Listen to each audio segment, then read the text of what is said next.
3 reveal a disturbing level of negligence that borders on economic subversion. Firstly, there was a schoolboy error. In the initial notice, the Treasury copy-pasted the total revenue figure from a total recurrent expenditure slowed down to the very last cent, 3.36 plus trillion. In effect, they claimed that the government spent exactly what it earned, completely ignoring development expenditure. This is not a minor oversight, it is a display of carelessness. Secondly, there is what is called a vanishing department. In the first notice, there is a department called Department of Performance and Delivery, which was allocated over 129 million shillings. In the first notice. In the corrected version, this department suddenly disappears and doesn't exist anymore. What we are witnessing here is the manual erosion of so-called ghost expenditure. Third, we are presented with an impossible fluctuations overnight. The Teacher Service Commission exchequer issues reportedly increased by 295 billion, and the Ministry of Defense gained another 123 billion. They point to either a systematic failure within the infamous system, or worse, a desperate attempt to reconcile funds that have been disbursed without proper documentation. One other I would like to raise that is glaring: the State House budget all of a sudden rose from a figure of 529 in the previous statement, in the previous Gazette notice, to a figure of 12 trillion in the second notice, 12 billion. 500 million to 12 billion, an increase of something like 11 billion shillings. But the most glaring indictment is what I call the 150 billion black box.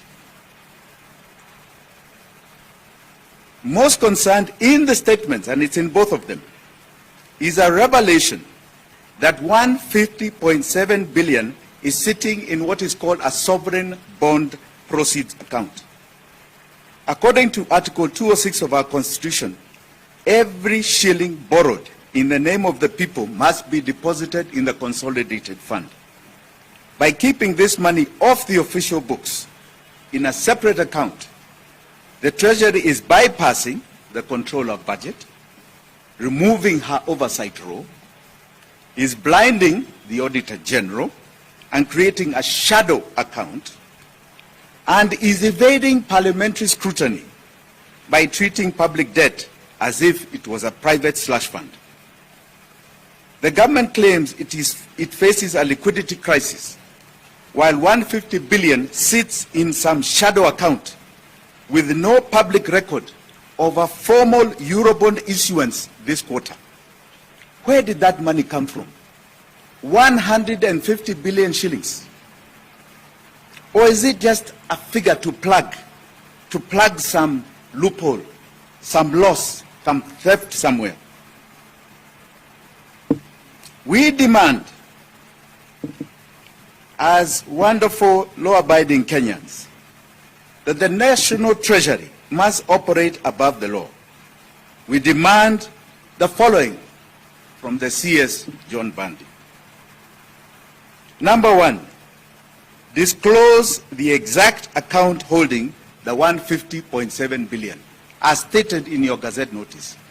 Which account is this that Kenyans do not, that Parliament did? What money is in billion doing domicile a bank statement that we know nothing? Open the publish certificate of inception March. Follow the interest. Account for every cent of interest earned on these billions while they remained outside the consolidated fund. Where is this account? Is it earning interest? Including identifying who is benefiting from this interest. Immediately freeze. That means instruct the controller and controller of budget and the Auditor General to freeze this account immediately, until it is brought under legal compliance. Kenyans bear the weight of public debt, and we will not allow the proceeds of debt to be hidden in some financial black box. We deserve a precise balance sheet, not vague approximations, leaving billions unaccounted for. The era of shadow banking and misrepresentation of our statement of accounts by the Treasury must come to an end. Asanteni sana.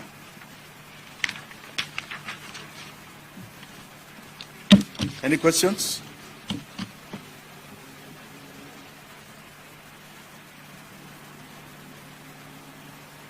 No questions? Any clarifications?